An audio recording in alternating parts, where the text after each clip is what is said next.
Uncle Jeffrey, can you read us a bedtime story, please? Please? Alright. You guys all tucked in? Yeah. You ready? Yeah. Alright. Here we go.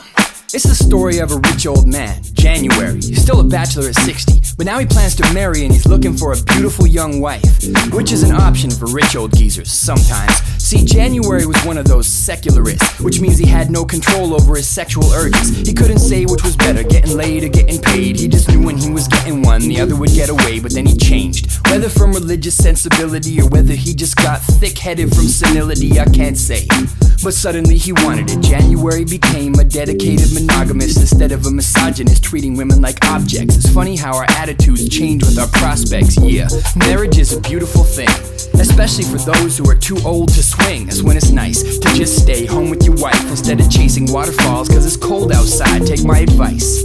All you bachelor men, if you want love and happiness and companionship, you need a wife, a woman who will never be impatient. No more rejection and constant humiliation. Or anyway, that's what January would say once he decided he was ready for his wedding day. So he asked his friends to help him find somebody and said, guys, just try to make sure she's under 20. I want sex appeal, not a tough old cow. I want some tender veal instead of know-how. I want a woman I can mold right now with my own hands, not a prefab 30-year-old. I want some warm wax. Well, soon a young girl caught his fancy and he said he had to have her if he wanted to be happy. And I'll skip the details of how they got engaged, except just to say rich men get the females. The girl that he chose was named May, a pretty 18-year-old with a baby face. And when the wedding day came, the pairing was gorgeous. They looked like Callista Flockhart and Harrison Ford, if Callista was more like Miley Cyrus' age. Yeah, everyone agreed that the bride was a babe, and January just watched her with lust in his eyes, and all he really wanted was to bust in her thighs. But first he had to get through the vows and the feast and the speeches, while suppressing his eagerness. But when the last guest in the villa went home, he took his bride to bed. She lay as still as a stone as he caressed her and said, sorry I have to hurt you, but the church says sex within marriage is a virtue. And now that we're husband and wife, I can make tonight last as long as I like. And in spite of his age, January stayed solid, and several long hours of unpleasantness followed. And in the morning, instead of passing out, he sat up in bed singing and laughing out loud. And she just watched him like, ew, he's crazy old. The wrinkles on his neck looked like the skin of a baby mole, and so on. And January singing his verses with his wife lying next to him, thinking he's worthless. So we'll just leave May in bed with her disappointment, and I'll talk about the fly in the ointment. January had an assistant named Damien. He was at the wedding, yeah, he was one of his favorites. But Damien couldn't even enjoy the day because Damien had eyes only for May. But he knew he couldn't tell her cause his boss was jealous, and January had sway like the Rockefellers. So he thought to himself that the sure way to get her was to write the girl a note. Oh yes, a love letter. When he finished the note, like a sneaky sneak, Damien hid it somewhere she would find it secretly, and he signed his name to it. He was taking his chances, cause a young man's likelihood of mating advances by taking risks. That's how human nature is, cause the girls love a guy if he's dangerous. And when May found the note, she read it and smiled, cause he was kinda sweet. Plus it was written with style, and it said, P.S. I'm dead if you tell your husband. So she ripped it into 50 little pieces and flushed it. Well, after that, things changed. Damien and May played the winking game, but they couldn't follow through cause there was a jealous guy in the mix. January kept a watchful eye on his chick. And the months passed by, but January was old. He was slowly going blind, which increased Damien's chances of penetration. Thank goodness for advanced macular degeneration. And if January was jealous before, well, his blindness amplified it just a little bit more. He was so afraid to find his wife in a tryst that he kept one hand at all times on her wrist with no exceptions. Not even for toilet breaks. While she peed, he would hover beside her like a coiled snake guarding its eggs. But his problem wasn't solved, cause her lack of freedom just increased her resolve. And pretty soon, opportunity knocked, cause January liked to take afternoon walks in the garden, holding May by the elbow. He didn't trust her for a second on her own, hell no. The garden was surrounded by a wall with a locked gate. He wanted privacy to exercise his prostate with May when he pleased in a grove of trees, and a chain around his neck held the only key. But January slept like a corpse after strolls, so May copied the key in a warm wax mold when he was passed out, and passed it out the window to Damien, along with a note containing info on what he should do, and how long he should take, and when he should enter the garden gate, and where he should wait, and he obeyed. Damien did what he was told, A guy's gotta roll with it when a woman's in control of his fate.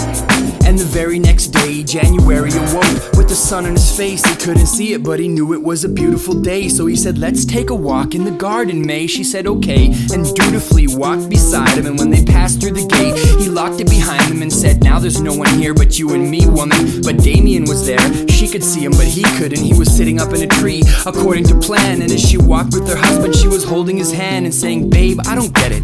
Why don't you trust me more? The way you treat me, you must think I'm nothing but a whore, always holding my arm. It's like you expect me to fuck somebody different every second if you let me. We made a solemn vow to be faithful to each other through the good and the bad, and always stay together. But for real, if you're with me every second is no party. And January said, aw, May, baby, I'm so sorry. I wish I didn't have to watch you every second like a chicken hawk. It's just these jealous thoughts. Ever since I lost my ability to see, all I think about is other men humiliating me. So I have to keep my property under lock and key, and that includes you, my love, obviously.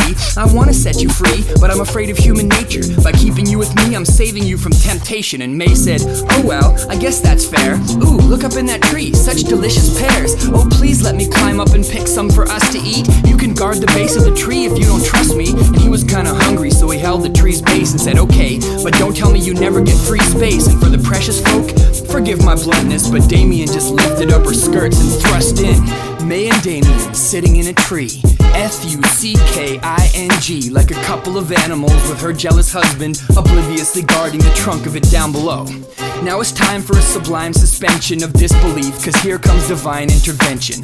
The ancient Roman gods, Pluto and Persephone, happened to be watching from above and commenced a heated argument about who was in the right, the jealous old husband or the adulterous wife. She said, Pluto, why you gotta be so hard on us? Why you swear all women are so scandalous? Just look at how he treats her. She's practically on a leash. This guy deserves to get cheated on, honestly. And for his reply, Pluto quoted the poet Ovid and said, bitches ain't shit but hoes and tricks. No wonder he's jealous. Just look at this little slut. She'd climb up in a tree just like a monkey to get some nuts. In fact, fuck that. I'll give him his sight back and she'll get caught in the act. Yeah, we'll see how she likes that. And I'll give every man the gift of suspicion, like a weapon to keep an eye on their scandalous women. And Persephone said, fine, if you give him his sight back and make men suspicious, then I'll give women the gift to fight back. If your gift to men is to make them jealous twits, then my gift to women is the gift of deceptiveness, the gift of sweet words and deflection and flattery. Everything they need to keep their men from reality. Now isn't it strange that the gifts the gods gave sound like the product of an evolutionary arms race, so that if anyone was randomly born with an advantage in the battle of the sexes, then they'd leave more descendants on average? I forget it, call it a divine gift, and we'll go back to the story of January's blindness, which evaporated miraculously. And he looked at his hands like, God damn, I can see my wife up in a tree with a man fucking in the canopy. And May instantly climbed down while Damien crouched behind some branches to hide himself. And she said, oh, thank God it worked. When I first heard about it, I thought it was the oddest cure.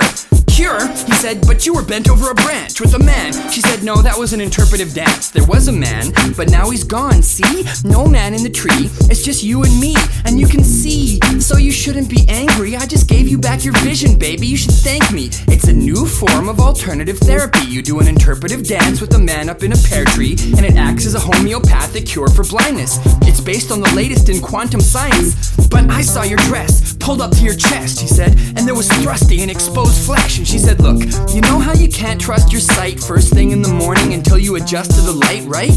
Well, come on, you've been utterly blind for months, darling. You probably just have rusty eyes. And besides, didn't you just say that you had visions in your head of being humiliated? So how do you know that it wasn't one of those? I mean, there's nothing we see that the mind doesn't control, so it isn't shameful if you hallucinate, but you have your vision back. Aw, baby, that's super great. And January didn't really want to fight with his wife, and he was pretty happy for his sight, so he said, okay, baby, maybe I was wrong, and he believed it too. He wasn't just playing along, and they headed home together, walking hand in hand. The model relationship between a woman and a man. You kids understand? No.